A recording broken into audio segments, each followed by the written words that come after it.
नमस्कार, आप सभी का स्वागत है हमारे चैनल जीत की पाठशाला पर। आज हम देखेंगे rise of Gandhi and the freedom movement of India, जो कि हिस्ट्री चैप्टर 2 सेवा बोर्ड के लिए। Rise of Gandhi. The advent of Mohandas Karamchand Gandhi, popularly known as Mahatma Gandhi, was a landmark in the history of the freedom movement in India after the World War started in 1914. Mohandas Karamchand Gandhi यानी कि महात्मा गांधी जी जब भारत लौटे 1914 के बाद उन्होंने एक मुख्य भूमिका फ्रीडम मूवमेंट में निभाया। The allied nations Britain, US and France promised that democracy and national self determination would be offered to India after the war if they support for their war effort. यानी कि Britain, US and France ने भारत से promise किया कि अगर भारत उन्हें यानी कि ब्रिटेन, यूएस और फ्रांस को फर्स्ट वर्ल्ड वॉर में मदद करता है तो जैसे ही वर्ल्ड वॉर ख़त्म होगा तो इंडिया को इंडिपेंडेंस घोषित कर दिया जाएगा। Indian nationalist supported the war expecting this major political gain. तो भारत के लोगों ने वर्ल्ड वॉर 1 में ब्रिटेन, यूएस और फ्रांस को हेल्प किया, यह सोच के कि जैसे ही वर्ल्ड वॉर ख़त्म होगा इंडिया को इंडिपेंडेंस घोषित कर दिया जाएगा। But after the Allied victory in 1918, they showed little willingness to end colonial system. लेकिन 1918 में जब फर्स्ट वर्ल्ड वॉर ख़त्म हुआ उसके बावजूद भी ब्रिटेन, यूएस और फ्रांस ने इंडिया को इंडिपेंडेंस घोषित करने में कोई भी इंटरेस्ट नहीं दिखाई। This attitude of British gave rise to disillusion in the nationalist. तो भारत के लोगों के मन में एक गलत भावना आया क्योंकि ब्रिटेन, यूएस और फ्रांस ने इंडिया को प्रॉमिस के बावजूद भी इंडिपेंडेंस घोषित नहीं किया। International situation was also favourable to the resurgence of nationalisms to which a major impetus was already given by the impact of Russian revolution of 1917। तो भारत के लोगों में जो एक नेशनल फीलिंग था यानी कि पेट्रियटिज्म का जो फीलिंग था उसको ग्रो करने में रशियन रेवोल्यूशन जो कि 1917 का था उसने भी बहुत मदद की। The revolution brought home to the nationalist movement in India the fact that immense strength and energy reside in the common people. तो रशियन रेवोल्यूशन से इंडियन लोगों में एक फीलिंग आया कि नेशनलिज्म जो है इंडियन लोगों में भी है, यानी कि इंडिया में जितने भी लोग रहते थे उनमें जो देशभक्ति का फीलिंग था वो 1917 का जो रशियन रेवोल्यूशन था उसके बाद इंडिया के लोगों में वो ग्रो करना स्टार्ट हुआ। The Russian revolution immensely influence the freedom lover people of India to come forward. और रशियन रेवोल्यूशन के मदद से इंडिया में जितने भी देश प्रेमी लोग थे वो आगे बढ़ने लगे। The stage was set for Gandhiji's entry into the national movement who had already established himself with his leadership in South Africa and in Champaran, north Bihar, Ahmedabad, Kheda, Gujarat in India. India के लोग ब्रिटिश के खिलाफ में तैयार हो चुके थे, उन्हें ज़रूरत थी तो एक कोई पर्टिकुलर लीडर की, तभी महात्मा गांधी जी का एंट्री इंडिया में होता है, जिन्होंने खुद को एक अच्छा लीडर साउथ अफ्रीका में साबित कर चुके थे। और इंडिया आने के बाद में उन्हें चंपारण, नॉर्थ बिहार में, अहमदाबाद और खेड़ा यानी कि गुजरात में भी उन्होंने एक मुख्य भूमिका निभाई थी। He not only energized the national movement by resurrecting the ideology of truthfulness and non-violence but also compelled the British to leave the country. महात्मा गांधी जी जैसे ही इंडिया लौटे उन्होंने ना सिर्फ इंडिया के लोगों में वो एनर्जी पैदा किया देशभक्ति का, बल्कि ब्रिटिश को मजबूर किया देश छोड़ के जाने के लिए भी। Before he took leadership in Indian national movement, Gandhi began the struggle of Indians against racism in South Africa in 1893 when he was a 24-year-old barrister only. Mahatma Gandhi ji India के लीडर बनने से पहले उन्होंने अपने आप को साउथ अफ्रीका में एक प्रॉपर लीडर साबित कर चुके थे। 1893 में उन्होंने साउथ अफ्रीकन गवर्नमेंट के खिलाफ रेशियल डिस्क्रिमिनेशन के लिए आवाज़ उठाई और वहाँ पे आंदोलन किया। तब उनका एज 24 यानी कि सिर्फ वो 24 ईयर्स के ही थे। Mahatma Gandhi was born at Porobandar in Gujarat on October 2, 1869 in a well-to-do family. महात्मा गांधी जी का जन्म पोरबंदर में हुआ था जो कि गुजरात में है। अक्टूबर 2, 1869 में उनका फैमिली एक वेल टू डू यानी कि अच्छा खासा फैमिली था उनका। He proceeded to England in 1888 to study law और वो लॉ पढ़ने के लिए 1888 में इंग्लैंड चले गए and return to India as a barrister at law in 1891 और 1891 में इंडिया में बैरिस्टर एट लॉ बन के वापस आए। After a brief stint as a lawyer both in Rajkot and Bombay he went to Natal South Africa in 1893। उन्होंने एक छोटे समय के लिए एक लॉयर का भूमिका निभाया राजकोट और बॉम्बे में और नटल यानी कि साउथ अफ्रीका के लिए चले गए 1893 में। He was deeply shocked by the political and social discrimination which were imposed by the Europeans upon Indian residents। लेकिन जैसे साउथ अफ्रीका पहुंचे हो उन्होंने वहाँ पे देखा कि इंडियन लोगों के लिए बहुत भेदभाव किया जाता था यूरोपियंस लोगों के द्वारा। Being humiliated on more than one occasion, he soon assumed leadership of the struggle of Indians against racial discrimination in South Africa। एक से ज़्यादा जगह पे जब उनका इंसल्ट किया गया तो उन्होंने बहुत जल्द निर्णय लिया कि वो इंडियन लोगों के लिए वहाँ पे आवाज़ उठाएंगे। He founded a political association known as Natal Indian Congress and also a newspaper called Indian Opinion with a view to educating Indians in political matters and give publicity to their grievances। तो बहुत जल्द उन्होंने एक political association बनाया जिसका नाम था Nuttall Indian Congress और साथ ही उन्होंने एक न्यूज़पेपर पब्लिश करना शुरू किया। उस न्यूज़पेपर का नाम इंडियन ओपिनियन था और उस एसोसिएशन और न्यूज़पेपर का मेन मकसद इंडियन लोगों को पॉलिटिकल नॉलेज देने का और साथ ही और उन लोगों का जो प्रॉब्लम था उस न्यूज़पेपर और एसोसिएशन के जरिए सबको बताना, साथ ही उसको सॉल्व करना। It was during this struggle that he used for the first time the weapon of non-violent resistance later known as Satyagraha against a humiliating law। और इसी दौरान उन्होंने सबसे पहले अपना जो नॉन वायलेंट का हथियार था उसको अपनाया, बाद में जाके जिसे हम लोग सत्याग्रह के नाम से जानने लगे।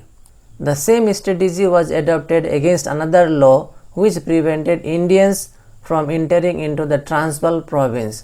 बाद में जाके उन्होंने वो सत्याग्रह का जो वेपन था, हथियार था, उन्होंने अलग एक केस में इस्तेमाल किया जिसके जरिए इंडियन लोगों को एक ट्रांसवाल प्रोविंस जो था प्रोविंस वहाँ पे इंटर करने से रोक लगाई गई थी।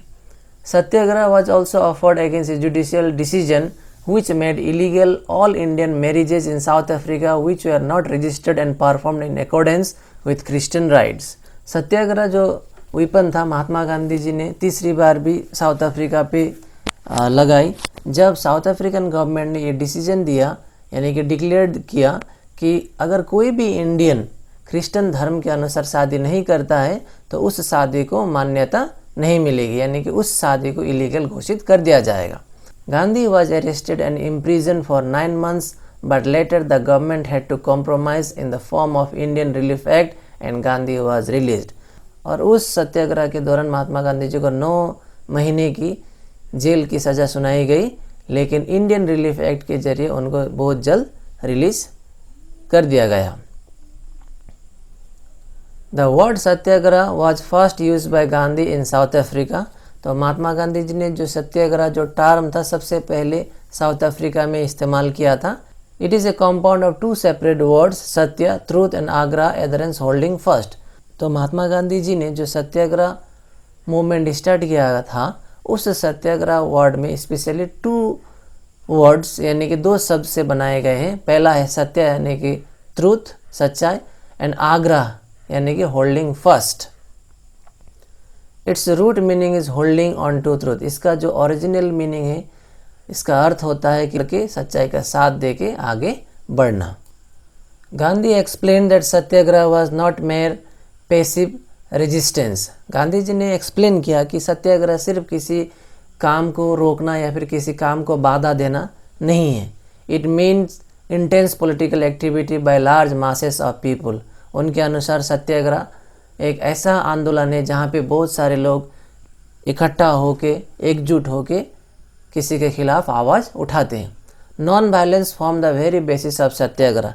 और सत्याग्रह का मूल मंत्र है non violence. In evolving the concept of satyagraha Gandhi was influenced by the writing of Tolstoy and Thoreau. और महात्मा गांधी जी ने भी जो है सत्याग्रह का आइडिया था टॉल्स्टॉय और थोरियो के जरिए उन्हें ये आइडिया मिला था। Gandhiji's activities in South Africa transformed him into a mature and idealist leader. और गांधी जी ने जितने भी कदम साउथ अफ्रीका में इंडियन लोगों के लिए उठाए, उसके थ्रू महात्मा गांधी जी को एक अलग पहचान मिली और एक बड़े नेता साबित हुए। With this impression he return to India in 1915 और उसी छवि से यानी कि एक बड़े नेता के रूप में 1915 में वो इंडिया लौटे। He had to be actively involved and become successful in solving 3 local disputes. जैसे ही इंडिया लौटे उन्होंने इंडिया में कुछ लोकल प्रॉब्लम्स जो चल रहे थे उनको सॉल्व करने में बहुत मुख्य भूमिका निभाई। जैसे कि चंपारण में यानी कि जो नॉर्थ बिहार में चल रहा था लोकल इश्यूज़, उसके बाद खेड़ा जो कि गुजरात में, और तीसरा था अहमदाबाद में जो कि 1917 और 18 के दौरान उन्होंने एक इम्पोर्टेंट रोल निभाते हुए लोकल इश्यूज़ को, लोकल प्रॉब्लम को सॉल्व किया। Which recognized himself as an influential political leader. जैसे ही उन्होंने ये 3 प्रॉब्लम लोकल इश्यूज़ को सॉल्व किया, वो एक बहुत बड़े नेता भारत में भी साबित हुए। इन चंपारण ही टूक up the cause of peasants against landlords. तो चंपारण में उन्होंने पीजेंट्स यानी कि फार्मर और ज़मींदार के बीच में जो इश्यूज चल रहे थे उनको उन्होंने सॉल्व किया। खेड़ा में that of farmers against the collection of land revenue when there crops failed. तो खेड़ा में फार्मर्स को उस समय लैंड रेवेन्यू देने की ज़रूरत थी। अगर किसी कारणवश उन्होंने कोई भी खेती यानी कि क्रॉप्स प्रोडक्शन नहीं किया, फिर भी लैंड रेवेन्यू जो था देना जरूरी था। तो उसके खिलाफ में महात्मा गांधी जी ने फार्मर्स का साथ दिया। And in Ahmedabad that of mill workers against the mill owners. और तीसरा था अहमदाबाद में उन्होंने मिल के जो लेबर थे, मिल मालिक के विरोध में उन्होंने मिल वर्कर्स का साथ देते हुए सत्याग्रह जो था उन्होंने शुरू किया। In each of the cases the strategy was satyagraha. तो सभी केसेस में, सभी 3 केसेस में महात्मा गांधी जी ने जो उनका पावरफुल हथियार था सत्याग्रह, उसका ही इस्तेमाल किया। And the principles were truth and non violence. और सत्याग्रह में तो हमेशा क्या होना जरूरी है? ट्रूथ यानी कि सच्चाई, और नॉन वायलेंस अहिंसा होना जरूरी है, यानी कि आप हिंसा होके कोई भी कदम नहीं उठा सकते। And in every case the real force working under Gandhi was the mass participation. और हर केसेस में महात्मा गांधी जी अकेले नहीं थे, महात्मा गांधी जी के साथ में मास पार्टिसिपेशन यानी कि बहुत सारे लोगों ने भी हिस्सा लिया था। When the First World War broke out in 1914, the Indians rendered valuable service to the British. तो 1914 में जब वर्ल्ड वॉर शुरू हुआ यानी कि वर्ल्ड वॉर स्टार्ट हुआ, तब इंडियंस लोगों ने ब्रिटिश का साथ दिया, क्योंकि ब्रिटिश ने उन्हें प्रॉमिस किया था कि जैसे ही वर्ल्ड वॉर ख़त्म होगा तो हम लोग इंडियन लोगों को इंडिपेंडेंस घोषित कर देंगे। The Congress gave ample demonstration of loyalty. उस वर्ल्ड वॉर के दौरान यानी कि पहला विश्व युद्ध के दौरान इंडियन लोगों ने, बेसिकली कांग्रेस लोगों ने अपना पूरा ईमानदारी दिखाई और ब्रिटिश का साथ निभाया। Mahatma Gandhi showed great enthusiasm and urged the Gujarat peasants to join the army if they want to win Swaraj और सेल्फ रूल। तो महात्मा गांधी जी ने जितने भी गुजरात के पीजेंट्स और बाकी लोग थे सबसे रिक्वेस्ट की कि अगर हमें स्वराज चाहिए, स्वराज यानी कि सेल्फ रूल चाहिए, तो हमें ब्रिटिश आर्मी को ज्वाइन करके उनका साथ देना होगा। तो गांधी जी को सभी लोग मानते थे, तो सभी लोग ने अपना जो खेती था उसको छोड़ के आर्मी ज्वाइन किया ताकि वो लोग ब्रिटिश को साथ दे सके। उनका मेन मकसद था कि ब्रिटिश को साथ देंगे और जैसे वर्ल्ड वॉर ख़त्म होगा तो उन्हें इंडिपेंडेंस मिल जाएगी। Until 1918 Mahatma Gandhi was a supporter of the British government। 1918 तक महात्मा गांधी जी भी ब्रिटिश के समर्थक ही थे। The expectations of Indian nationalists for major political gains after the Great War of 1914-1918 remain unfulfilled। लेकिन इंडियन लोगों का जो ड्रीम था इंडिपेंडेंस का वो 1918 में जाके अनफुलफिल्ड हुआ। The post war years were marked by severe economic hardships। यानी कि 1918 के बाद जब इंडियन लोगों को इंडिपेंडेंस नहीं मिली तो इंडिया का जो इकोनॉमिक सिस्टम था वो बहुत ख़राब हुआ, क्योंकि ज़्यादातर इंडियन लोगों ने इंडिपेंडेंस मिलेगी ये सोच के अपना काम छोड़ के वर्ल्ड वॉर में यानी कि फर्स्ट वर्ल्ड वॉर में शामिल तो हुए, लेकिन 1918 में जाके ब्रिटिश ने इंडिया को इंडिपेंडेंस देने में कोई भी इंटरेस्ट नहीं दिखाई। 1918 के बाद में इंडिया में बहुत सारे इकोनॉमिक प्रॉब्लम भी देखने को मिली। Indian industries faced losses and closure, India के बहुत सारे इंडस्ट्रीज को लॉस हुआ और जिसके कारण इंडस्ट्रीज को बंद करना पड़ा। The workers faced unemployment, workers को अब अनएम्प्लॉयमेंट का सामना करना पड़ा क्योंकि बहुत सारे इंडस्ट्रीज तो बंद पड़ गए। High prices and poverty, inflation देखने को मिला, पॉवर्टी यानी कि गरीबी का सामना करना पड़ा। The peasantry was groaning under deepening poverty and high taxation, और इंडियन लोग डे बाय डे पॉवर्टी की ओर जा रहे थे क्योंकि उधर हाई टैक्सेशन का सामना भी उनको करना पड़ा। And the urban educated Indian faced increasing unemployment, और शहरों में रहने वाले जो एजुकेटेड इंडियंस थे उनको भी अनएम्प्लॉयमेंट का सामना करना पड़ा।